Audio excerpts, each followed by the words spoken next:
The drama surrounding the WNBA Finals reached a breaking point in Game 2, where the tension between DeWanna Bonner, Alyssa Thomas, and A'ja Wilson became the central story, yet not for the reasons the league had hoped. What should have been? A celebration of elite competition turned into a sobering portrait of disinterest. The reigning MVP and face of the Las Vegas Aces, A'ja Wilson, stood on the court expecting the roar of a packed arena. Instead, she was greeted by silence and rows of empty seats. Cameras hesitated to pan too far, afraid of showing the truth that everyone could already feel. The energy was gone. For a league that had spent the entire year preaching growth and momentum, this was an unforgiving reality check. As the opening buzzer echoed through the half-empty stadium, Wilson's frustration began to show. To her, this wasn't just about attendance, it was about respect. "I don't think any of y'all are doing your pre-WNBA prep," she snapped in a moment caught by cameras. "I don't think y'all care about the games. You care about the drama."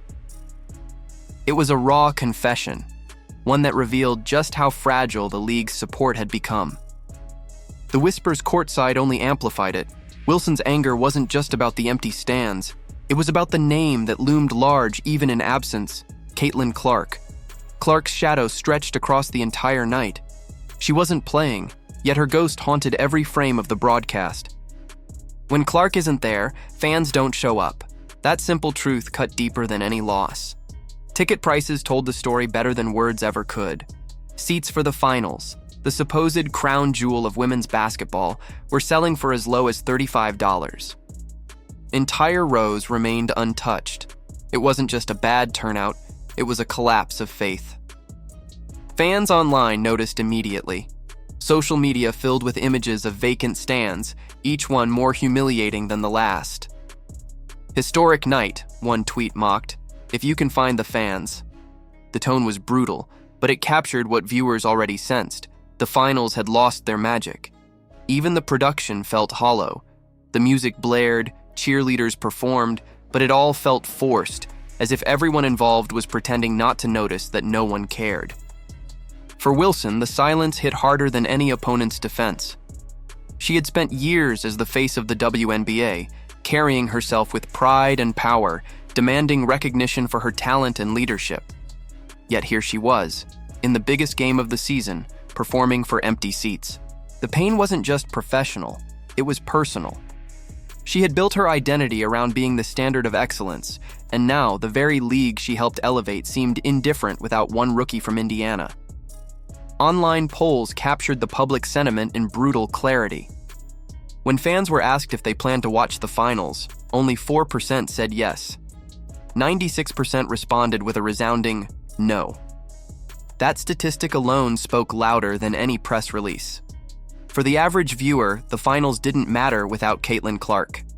The Fever's games earlier in the season had been electric, sold-out arenas, resold tickets for hundreds of dollars, a wave of energy that hadn't been felt in decades. Now, the finals felt like a dress rehearsal no one wanted to attend. Commentators tried to stay optimistic, talking up defense and strategy, but even they knew the truth. The spark that Clark brought to the sport was missing, and the product on display couldn't sustain the same excitement. Wilson's anger grew as she realized the shift wasn't temporary. The league's new era had arrived, but she wasn't at its center anymore. Caitlin Clark was, and that reality didn't just bruise her ego, it shattered it. By halftime, Wilson's emotions were impossible to hide. Cameras caught her slamming, her towel muttering under her breath and glaring toward the stands. To fans, it looked like insecurity, an athlete lashing out because her power was fading. Meanwhile, Clark's name was trending nationwide, despite her not being anywhere near the court. The irony was cruel. The WNBA's most important night had been eclipsed by someone watching from home. The jokes rolled in relentlessly. Fans compared the finals to church scrimmages, laughing that you could hear every bounce of the basketball. Some said the loudest noise of the night came from the janitor sweeping the aisle. The ridicule was merciless. Even NBA players chimed in subtly, liking memes mocking the attendance or sharing clips of the eerie silence with laughing emojis. What should have been a triumph for women's basketball turned into a meme-fueled embarrassment. And while Wilson's frustration made sense, it also fed the fire. Every grimace, every glare, every sign of agitation was clipped and shared online. Edits flooded TikTok with captions like "Aja realizing no one's watching." The public wasn't sympathizing anymore. They were laughing. Once admired for her dominance, Wilson was now being portrayed as entitled, bitter, and out of touch. Fans compared her to Clark, who had never once complained about media attention or disrespect. While Wilson demanded recognition, Clark had earned it naturally. That contrast became the story. Behind the scenes, reports began to swirl that NBA Commissioner Adam Silver was furious. The NBA had poured millions into supporting the WNBA's evolution, yet Game 2's disaster reflected poorly on the entire brand. For Silver, this wasn't just a sports story, it was a business crisis. Insiders claimed he had already begun demanding answers from WNBA leadership. Why was the finals attendance collapsing? Why had the league allowed jealousy toward Caitlin Clark to poison its locker rooms? And most of all, why had Engelbert failed to maintain control of her own product? Silver's frustration was shared by sponsors. Major brands that had invested heavily during Clark's rise began to worry their money was being wasted. They hadn't signed up to promote a league at war with its own fan base. They had invested in the energy and optimism that Clark represented. And, now with that gone, they were reconsidering their deals. Rumors even spread that Silver was preparing a full review of the WNBA's management if ratings didn't improve.